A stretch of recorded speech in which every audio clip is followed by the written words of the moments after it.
All right, we have here a simple series circuit, and there's a couple of things that you need to know about a series circuit.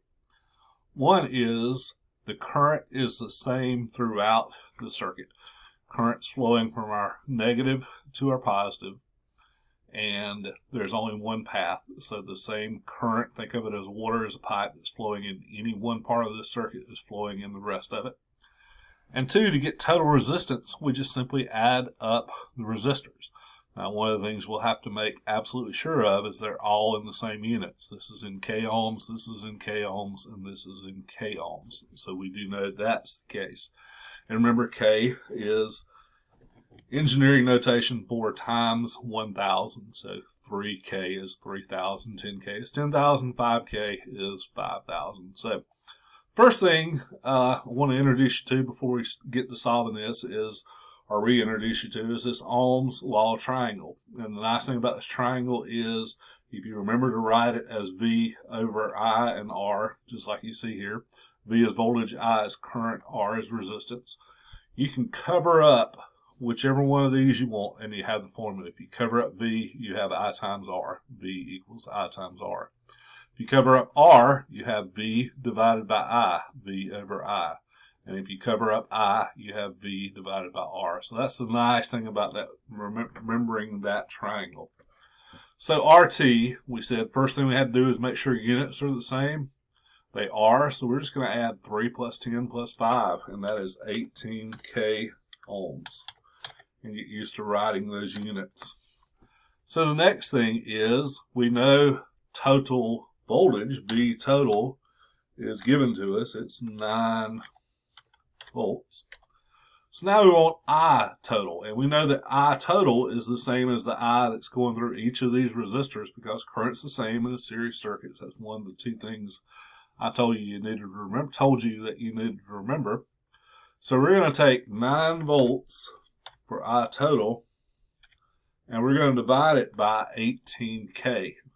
Now, 18K is 18,000. That's going to give us a really small number. It's going to give us 0.00 3 zeros and 5. So 0.0005. And it's good to have that initial 0 with the decimal point so you don't get confused. It helps you to count. Now, we also know that if we use scientific notation, we can change that to 0.5 milliamps. And I left off my amp notation here, so let's add it. So milli means divided by 1,000. So literally this number, this 0.0005, is 0.5 divided by 1,000. So that's why we like to use this. And you could even go as far as saying, or 500 microamps there. So technically that's what we should do, but we can use any of these three. It is solely up to you. I'm going to use the 0.5 just because it's easy to manipulate these values here with that. So we want current through R1. We want the I of R1. So what we're going to do is, if we cover up I, that's V divided by R. Excuse me, I said I of R1. We want V of R1. V of R1. So we know the current that's going through R1. I got ahead of myself. We know that current is 0.5 milliamps. That's the value I said we'd use. So we want to know the V. So we're going to take and cover the V. That's going to give us I times R. So that's going to be 3K times, and I'm only going to write it out on this one to let you see, 5 milliamps, which equals 1.5 volts. So the reason this offsets is because K means times 1,000, milli means divided by 1,000. 1,000 times 1 divided by 1,000 is always going to equal 1. So the beauty here is we can just offset those two variables from this point forward. So 10K for V of R2, the keyboard and I are fighting a little bit. V of R2, that's going to be 10K times 0.5 or 5 volts. Now we're going to talk about the third thing you should now know about a series circuit. The sum of the voltage drops of each resistor should equal our applied voltage.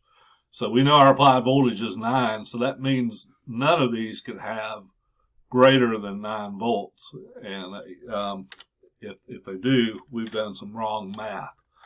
So we could take and say 9 minus 5 minus 1.5, or we could calculate it the same way as we did the two above.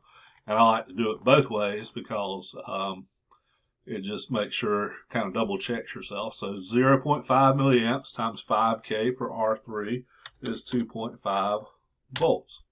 So all we did is we took the current of half a milliamp, multiplied it times 3K for R1, times 10K for R2, times 5K for R3.